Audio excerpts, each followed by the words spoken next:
नमस्कार. मराठी कथा संमेलन या यूट्यूब चॅनलमध्ये आपलं स्वागत आहे. गुलमोहर या पुस्तकातील कथा शिळा अहिल्या, लेखक वपू काळे. ही कथा 3 भागात विभागली आहे. भाग पहिला.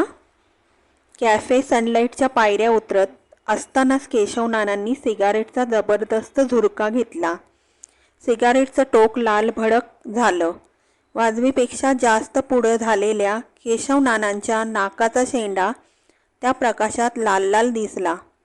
क्वचित एखादी ठिणगीसुद्धा उडाली. घसा जळजळत धूर अगदी छातीपर्यंत गेला. एखादी कळ पोचावी त्याप्रमाणे. ती कळ केशव नानांना सुखद वाटली.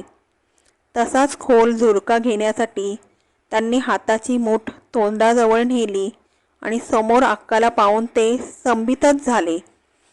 अक्काला घाबरण्याचं केशव नानांना काहीच कारण नव्हतं, तरी त्यांच्या हातून सिगारेट आपोआप खाली पडली. आपण सिगारेट खाली टाकली केव्हा हेही काही काळ त्यांना समजलं नाही. एवढी त्यांची संवेदनशक्ती बधीर झाली. एवढ्या अवेळी अक्कासारख्या स्त्रीनं रात्रीच्या वेळी चौपाटीवर येणं ही बाब खरोखरच विस्मयात टाकणारी होती. केशव नानांना बसलेला धक्का अगदीच अनाठाही नव्हता. अक्काचं त्यांच्याकडे लक्षही नव्हतं, तरी केशव नाना भांबावले. अक्का झपाझप चालली होती, कुणाला तरी वेळ दिल्याप्रमाणे. ती इकडं बघत नव्हती, तिकडं बघत नव्हती, अडखळत नव्हती, थपकत नव्हती. कुणी आपल्याकडे पाहत असेल याची तिला दखल नव्हती. खाली पाहत ती फक्त चालत होती. केशव नानांच्या अंगावरून ती सरळ पुढे निघून गेली. ती पुढं गेली आणि केशव नाना भानावर आले. आपण सिगारेट मगाशी टाकली याची त्यांना आठवण झाली. झुरका घेऊन खाली टाकलेल्या सिगारेटकडे त्यांनी एक पश्चातापाचा कटाक्ष टाकला. तेवढ्यात कुठून तरी एक भिकाऱ्याचं पोरटं धावत आलं आणि ती अर्धी अधिक सिगारेट घेऊन पळालं. ते पोरगं पळालं त्या दिशेकडं पाहत असतानाच केशव नानांना अक्काची पाठमोरी आकृती दिसली आणि मग एकदम तिचा पाठलाग करण्याच्या विचारानं केशव नाना एकाएकी चालू लागले. अक्का चौपाटीवरच जाऊन बसणार यात संदेह नव्हता. चौपाटीवर गेल्यावर तिच्या नजरेला न पडता तिच्यावर पाळत ठेवता येणं सहज शक्य होतं. केशव नाना वाढत्या वेगानं चालत राहिले. पण केशव नानांचा तर्क साफ चुकला. काही कल्पना नसताना अक्का एकदम एका दगडी भिंत असलेल्या कंपाऊंडमध्ये वळली आणि केशव नानांचा पाठलाग संपुष्टात आला. आपणही पाठोपाठ आत वळावं की नाही या विचारात ते त्या फाटकापाशी थांबले आणि तेवढ्यात त्यांच्या कानावर शब्द आले. केव्हाचा उभा आहे इथं? म्हटलं येतेस की नाही? आत्ता एवढ्यात घरातलं आटपलं. नानाच मग किती वेळ घरात घुटमळत राहिला. त्याला विचारून येण्याची इच्छा नव्हती. मग तो बाहेर जाण्याची वाट पाहत राहिले आणि उशीर झाला. रागवलात? आता मी रागवण्याच्या पलीकडे गेलोय. आता अशा काही भावना उरल्या नाहीत. प्रेम आहे ना पण? का त्याही भावना संपल्या? तेवढीच अपवादासाठी राहिली आहे.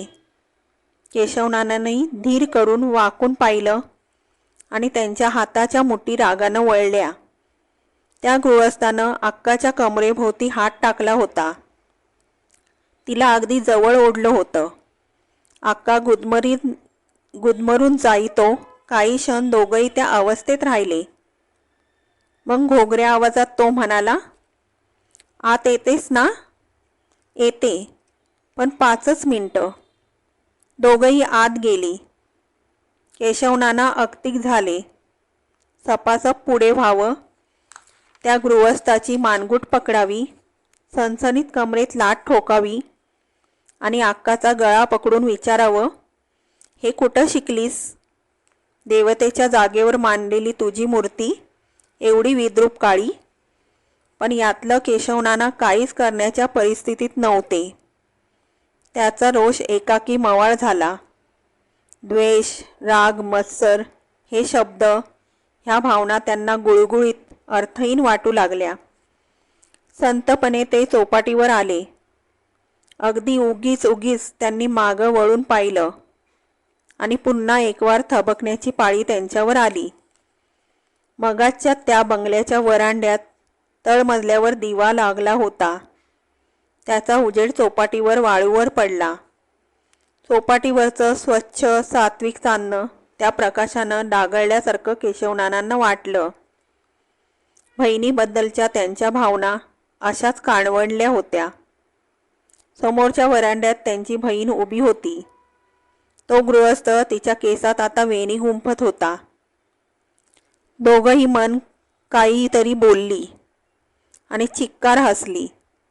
हसण्याचा आवाज आला, बोलण्याचा आला नाही.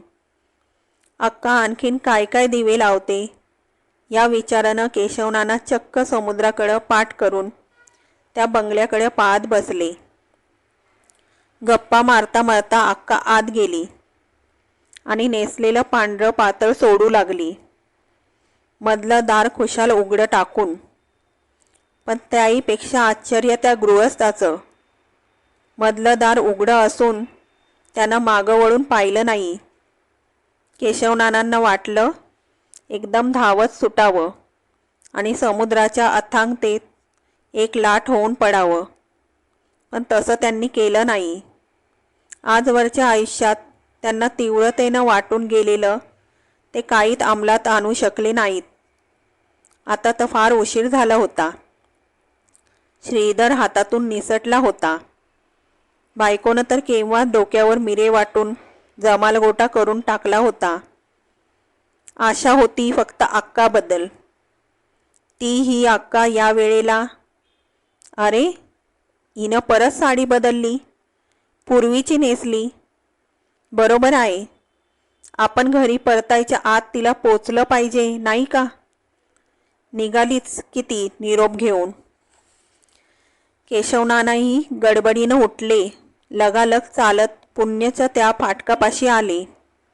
अक्का व तो गृहस्थ एकमेकांना निरोपच घेत होती. आता केव्हा येशील? केव्हा येणार? सांगशील तेव्हा धाव घेईन असं म्हणण्यासारखं राहिलेलं नाही. तसं वाटत जरी असलं तरी आपण आता व्यावहारिक झालो आहोत. तू म्हणतेस ते खरं आहे. म्हणूनच ह्या जाणतेपणाचा वैताग येतो. पूर्वीचा सपनाळूपणा बरा होता. त्यात वैफल्य होतं, एक तऱ्हेचा वेग होता. लीला, तू राहतेस का आज इथं? तुम्ही अजून अगदी तसेच आहात. प्रेमाच्या राज्यात माणूस कधीच मोठा वयस्कर होत नाही. म्हणूनच प्रेमाभोवती काटेरी कुंपण कायम असतं लोक अपवादाचं. अक्का म्हणाली, तुम्हाला काही वर्ष का होईना, पण संसार सगळा करायला मिळाला. माझं काय झालं? माझ्या संसाराबद्दलच्या सगळ्या भावना कोळपून गेल्या. रात्रंदिवस नानाचा संसार पाहत होते. संसार कसला म्हणा तो? संसाराचं पिच्छाचंच मानगुटीवर बसलेलं होतं. सगळं पाहत होते पण दिसत नव्हतं. ऐकू येत होतं पण आकलन होत नव्हतं. एका तऱ्हेनं ही बधिरता लवकर आली ते बरं झालं. जगू तरी शकले इथवर. त्या जगण्यात काही जीव होता असं नव्हतं. पण वाटायचं केव्हा तरी कुठंतरी तुम्ही भेटाल, मला विचाराल, लीला कशी जगलीस म्हणून. ह्या एकाच आशेवर जगत होते. खरंच लीला, तू कसं आयुष्य घालवलंस? डायरी लिहून ठेवलीये, रिकामपणाचा उद्योग म्हणेन. आणि त्याशिवाय काय? वाटायचं अगदी अंतिम क्षणी तुम्ही भेटलात आणि हा प्रश्न विचारलात तर नुसता प्रश्न माझ्याबरोबर यायचा, उत्तर राहूनच जायचं. मग मी डायरी लिहू लागले. केशवनानांच्या कानात दडाच बसला या बातमीनं. भिंतीचा आधार घेण्यासाठी ते पुढे झुकले. तो गृहस्थ म्हणत होता, लीला, उद्या येताना या डायऱ्या आणायच्या.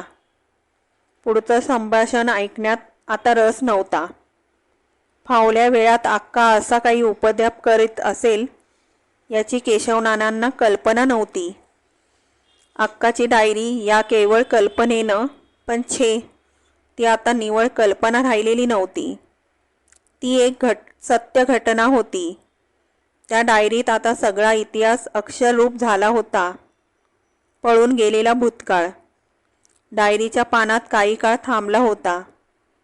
त्या डायरीत काय नसणार? सतीशच्या चोऱ्या, आपल्या बायकोच्या मित्राच्या यादा, आपण पळवलेल्या पैशाचा हिशोब, आजवर केलेले अक्काचे हाल, सगळं. केशवनाना हळूहळू चालू लागले. या वयात कुणाला तरी गुपचूप भेटण्यासारखं नातं बहिणीचं निर्माण केलं, याचा धक्का आता काहीच उरला नव्हता. भूतकाळात निर्माण केलेली भूतं आता त्यांच्या मानकुटीवर बसणार होती. उद्या अक्का या डायऱ्या त्या गृहस्थाला नेऊन देणार. अरे पण हो, हा गृहस्थ कोण? हा आत्ताच कसा उपटला? नाही, पण हा आत्ता उपटलेला नाही. हा गृहस्थ पुन्हा भेटणार याची अक्काला आशा होती. पुन्हा भेटणार म्हणजे हा सदानंद नव्हे, 25 वर्षापूर्वी नाहीसा झालेला हा सदानंद. केशवनानांची चालण्याची गती आपोआप वाढली. काय वाटेल ते करून अक्काच्या त्या डायऱ्या पळवल्या पाहिजेत, वाचल्या पाहिजेत. अक्काची डायरी वाचणं पाप ठरेल का? नाही ठरणार. अक्काची डायरी म्हणजे आपल्याच पापाची नोंद. केशवनाना घरी पोचले तेव्हा किशोरी सिल्कच्या पातळाची पर्वा न करता वेडीवाकडी झोपली होती. तिच्या त्या अवस्थेकडे पाहून केशवनानांना क्षणभर उबग आला. या देहावर आपण काही वर्ष, आपणच का, या देहावर आजवर अनेकांनी. तो विचार असह्य होऊन केशवनाना आपल्या खोलीत आले. अजून अक्का आली नव्हती. ती येईपर्यंत झोपेचं सोंग घेऊन पडणं आवश्यक होतं. नंतर अक्काला झोप लागण्याची खात्री करून घ्यायची होती. मग पुढचं सगळं सोपं होतं. अक्काची ती एकुलती एक निळी ट्रंक. अक्काच्या डायरीतल्या पहिल्याच पानानं केशवनानांना 25 वर्षापूर्वीचा काळात नेलं. असं म्हणताचा विसर पडून पळवलेल्या डायऱ्या चोरून वाचत आहोत, याही घटनेचा केशवनानांना विसर पडला. आज त्यांना अक्का समजणार होती. नव्हे, अक्काच्या नजरेतून त्यांना स्वतःची ओळख होणार होती. खरंच निरनिराळ्या लोकांच्या दृष्टिकोनातून आपण जर स्वतःला पाहू शकलो तर आपल्याला खूप नवे मित्र आपल्यातच मिळतील. या विचित्र कल्पनेनं स्वतःशीच हसत केशवनाना डायरी वाचू लागले. संसार वेलीचं रोप जीव धरण्यापूर्वीच उन्मळून पडणार आहे याची कल्पना असती तर. माझ्या नशिबी संसार नव्हता तर 8च महिन्याकरता नाटक करायला लावून परमेश्वरानं काय साधलं? त्या स्वर्गीय सौख्याची अशी पुसटी ओळख करून देण्याचं तरी काय प्रयोजन होतं? जाऊ दे बाकी.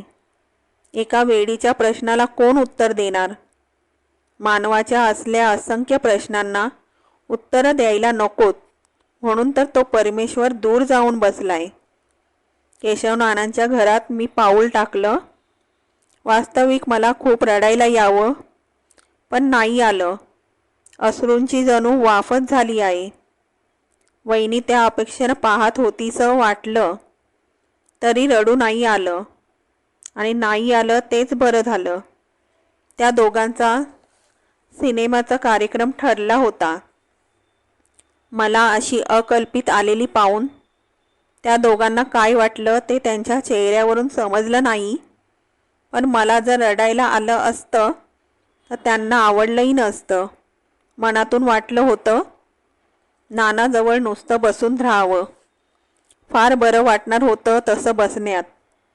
पण त्याच्या चेहऱ्यावर तसे भाव दिसेनात. त्याची परिस्थिती चमत्कारिक झाली. माझं आगमन होण्यापूर्वी त्यांच्या घरात अगदी निराळं वातावरण असणार. राजा राणीचं. होय, राजा राणीचं. 8 महिने का होईना मी आणि प्रभाकरनी जे जीवन घालवलं ते जीवन. खळखळाट करणाऱ्या ओढ्यासारखं. वाहतं पाणी निर्मळ असतं. मी आणि प्रभाकर अशाच निर्मळ जीवन ओघात डुंबत होतो. आमच्या जीवनाला विलक्षण वेग आला होता आणि एकदम वाटलं नाना वहिनीच्या प्रवाहात मी आता शिळेसारखी येऊन पडली आहे. खरंच आपली भूमिका आता दगडासारखी, भावना शून्य, पाण्याची सतत धार सहन करायची. आता प्रवाहाला अडथळा करायचा नाही. मग मी एकदम स्वयंपाकघरात गेले. मनावरचं दडपण विसरले, प्रवासाचा शीण विसरले. वहिनींना म्हणाले, तुम्ही सिनेमाची तयारी करा, घराचं माझ्यावर सोपवा. वहिनी खुलल्या. दोघं सिनेमाला गेली. आणि मग जे रडू फुटले. वाटलं होतं वहिनी माझ्या वयाची, माझ्या भावना तिला समजतील, पण तसं घडलं नाही. दोघंही गेली. सिनेमाला जाताना आता माझ्या आगमनाची चर्चा करतील. त्या पहिल्याच दिवसाच्या अनुभवानं मी 10 वर्षांनी मोठे झाले. खरंच प्रभाकर, मला तुम्ही सोडून गेलात ते गेलात, पण जाताना मला नानांच्या स्वाधीन का केलंत? असा दुबार सूड का उगवलात? नाना वहिनींच्या मतानुसार मला पार्टिशनची खोली देण्याचं ठरलं. मी संमतीही दाखवली नाही, विरोधही दाखवला नाही. माझ्या पसंती नापसंतीबद्दल कुणी चौकशीही केली नाही. ती दोघं मला टाळूही शकत नाहीत आणि सांभाळूही शकत नाहीत. अशा चमत्कारिक परिस्थितीत निर्माण झाली आहे. पार्टिशनची खोली देऊन नानानं मधल्या दरवाजाचा बंदोबस्त केला. आता इतर खोल्यात जायचं म्हणजे गॅलरीतूनच. एका दृष्टीनं बरं झालं. माझ्यामुळे त्यांची कुचंबना व्हायला नको. एकमेकांचा सहवास ते मनसोक्त लुटणार आहेत, मी मध्ये न येता. मध्ये पार्टिशन नावाला आहे. पलीकडचं काही दिसत नाही, पण आवाजांचं काय? तो मेला सुडकऱ्यासारखा कोठूनही येतो. अलिंगनाचा, चित्कारांचा आणि हो चुंबनाचा देखील. 8 महिने संसारातलं विश्व दाखवून परमेश्वरानं फक्त त्या आवाजांची ओळख करून दिली. आवाजावरून हालचालींची कल्पना यावी. अर्धवट उच्चारलेल्या शब्दावरून, हुंकारावरून पुऱ्या वाक्याचा बोध व्हावा. खरंच देवा, ही हुंकारांची, प्रेमिकांची भाषा शिकवून तू काय साधलंस? तारुण्यानं मुसमुसलेल्या देहांना काळवेळाचं भान का राहावं? कोण जळत आहे, कोण तळमळत आहे, याची पोच त्यांना का असावी? अमृतधाराखाली सचेल भिजणाऱ्या नाना वहिनीचा मी हेवा करीत नाही, पण काल आजच या कैफाची ओळख झालेल्या माझ्या शरीरानं फिर्याद कुणाकडे न्यायची? शृंगार महालातले पडसाद नित्य कानी येत असता वैराग्याचा मंत्र मला कसा आठवावा? डोळ्यांप्रमाणे कान बंद करता आले असते तर. कामापुरती आपण मोटार वापरतो, एरवी गॅरेजमध्ये डांबून ठेवतो. नाना वहिनीच्या संसारात माझं स्थान मोटारी इतकंच राहावं अशी वहिनीची इच्छा दिसते. कामापुरतं मी घरात वावरावं, एरवी खोलीत बसावं. आडवळणानं वहिनी मला हे सुनावते. माझ्याच वयाची ही मुलगी, पण माझ्याशी तिनं मोकळं का होऊ नये? नानाही एवढा बदलला कसा? असा मी दोघांचा काय अपराध केलाय? माझ्याकडे प्रभाकरचे विम्याचे 5,000 रुपये आहेत. तेवढी रक्कम संपेपर्यंत तरी त्यांना माझ्याशी नीट वागायला हरकत नाही.